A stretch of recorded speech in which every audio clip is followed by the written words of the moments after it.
You've probably noticed something by now. The more you want something, the more it feels like it runs away. You think about it, plan for it, chase it, try to do everything right, and somehow it still stays just out of reach. And it's frustrating because you're not lazy, you're not clueless, you're actually trying. So why does it feel like reality is playing hard to get? Here's the uncomfortable truth. You've been trained into the wrong order. Most people are. You've been taught, almost like it's a law of nature. Once I get the thing, then I'll feel better. Once the money's there, you'll relax. Once the relationship shows up, you'll feel loved. Once you finally look the way you want, then you'll feel confident. So you chase the physical outcome because you believe it's the doorway to the emotional state. Yes, it sounds logical. It also keeps you stuck. Because objects don't produce emotions. Circumstances don't manufacture peace. Even the best external upgrades usually give you a short high, and then your nervous system quietly drags you back to your old baseline. Not because you're broken, because you're programmed. Your identity has a default setting. And if that default setting is fear, lack, pressure, not enoughness, you can stand in paradise and still feel like you're in a war zone. So the real issue isn't that you're not doing enough. It's that you're doing it backwards. You're trying to use the mirror to change your face. You're begging the reflection to smile first, so you can finally relax. But the mirror can't lead. It only reflects. Life is the same way. External reality is the echo. Your inner state is the voice.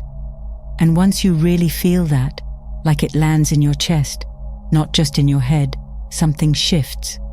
Manifestation stops being a grind. It becomes more like tuning an instrument. You stop obsessing over the how and start prioritizing what actually creates. And the wild part is, when you flip the order, time collapses. Things that used to take years start happening in months, sometimes weeks, not because you forced harder, but because you finally became a match.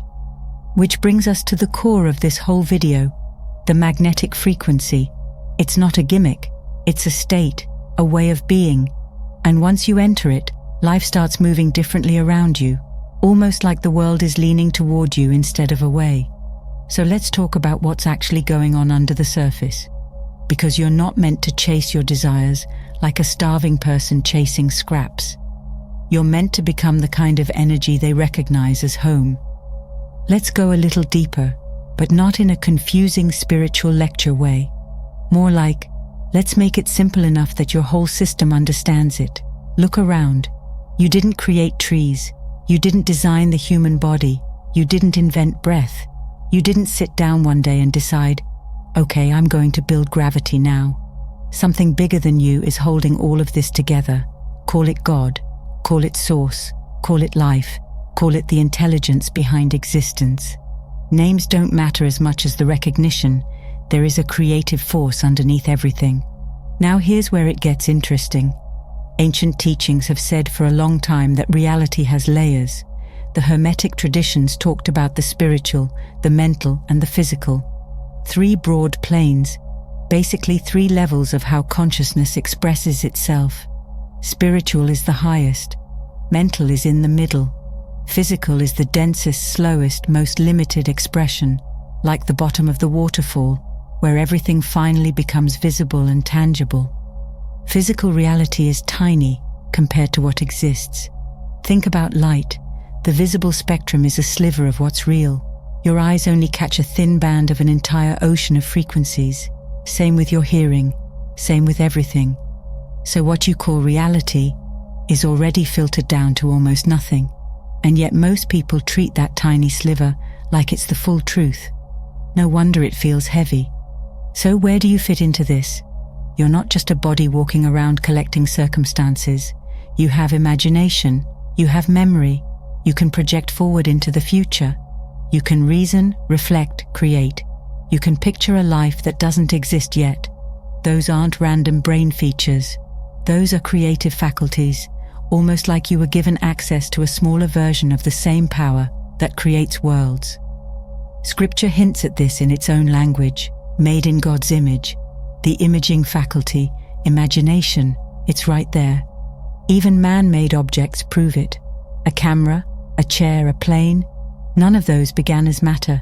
They began as an inner picture. Someone held an idea on the mental plane long enough for it to take form in the physical. First it was invisible, then it was real. So the order is clear. Something exists as possibility, then mind engages it, and only then does it take shape in the material world. And this is where most people accidentally hand their power away. They look at current circumstances, lack, rejection, stress, limitation, and they let that sliver of physical reality define who they are.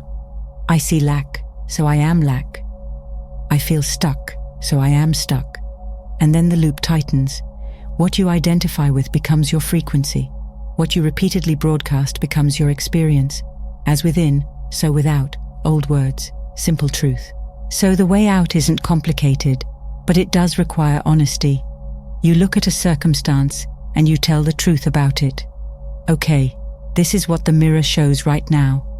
Then you remember what you are, the creative consciousness, the cause, the one who chooses the inner state first, and you start aligning with what you want before it arrives. Not as delusion, not as denial, as order, as law, as creation. Now, how do you actually do that without pretending, without forcing yourself into fake positivity, without spiraling the moment your bank account or your relationship or your body shows you something you don't like? This is where the magnetic frequency becomes practical, because it's not about being hyped. It's not about being high vibe all day. It's about entering a state where the flow of life can finally move through you without hitting resistance. Picture your desire as a current in a river. It's already moving. It already exists as potential, like a wave waiting to collapse into form. Now picture you as an energy field, not just a body, but an atmosphere, an electromagnetic presence, because that's what you are. And here's the key.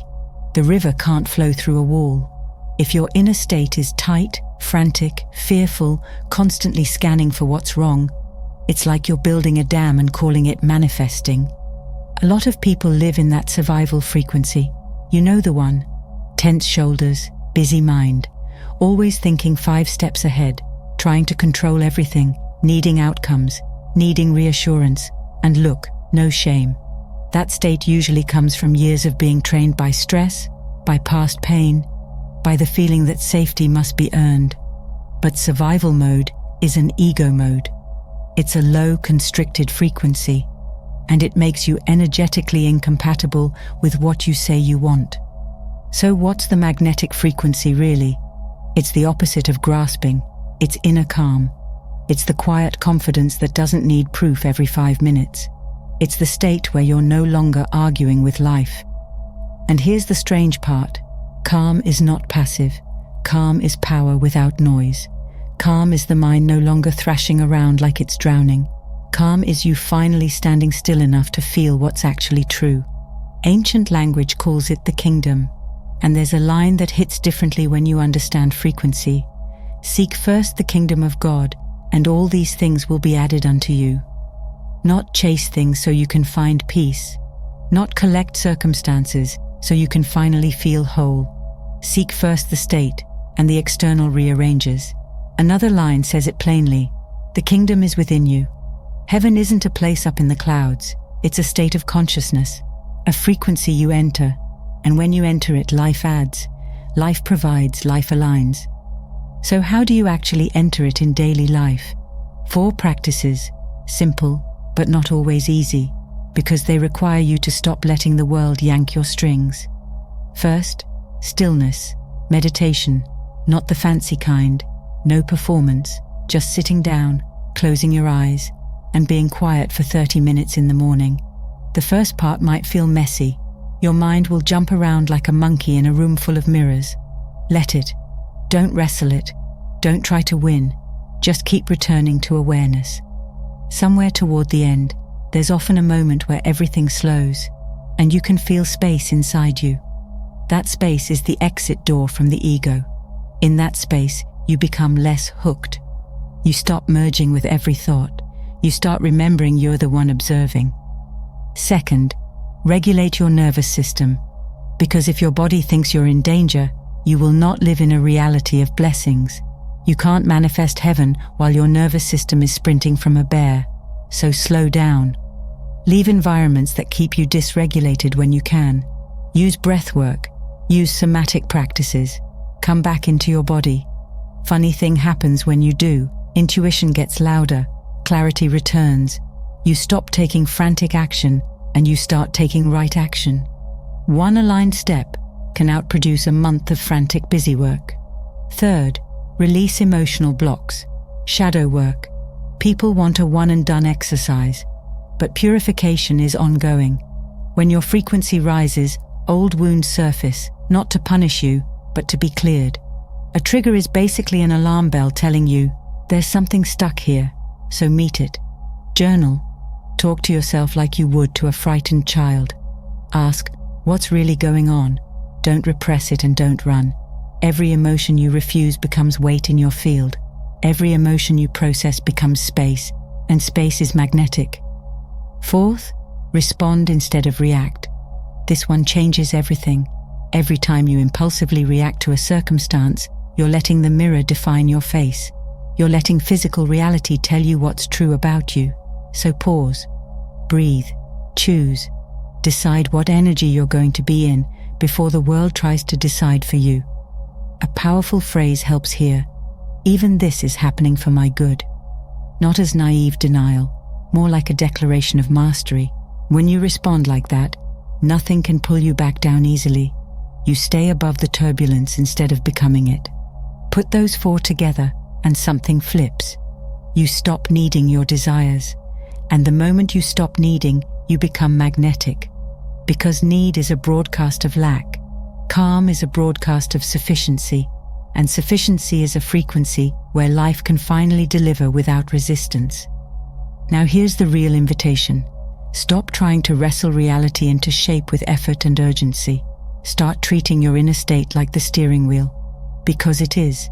Physical circumstances are loud, but they're not the author. Your energy is. So choose the order of creation consciously. Seek the state first. Peace, certainty, inner safety, quiet joy, and let the mirror catch up. It won't always shift instantly, and that's okay. A mirror doesn't argue, it reflects. Keep holding the frequency anyway. So today, don't wait for proof. Don't wait for permission. Sit down, get still, regulate your body, face what's been hidden. Practice responding like a creator instead of reacting like a victim. Do it daily, not as a chore, but as a devotion to your own power. Because once you live in that magnetic frequency, calm, clear, anchored, desires don't have to be chased. They start finding you, and you'll know you're there when life stops feeling like a struggle and starts feeling like a flow that finally recognizes you as its own.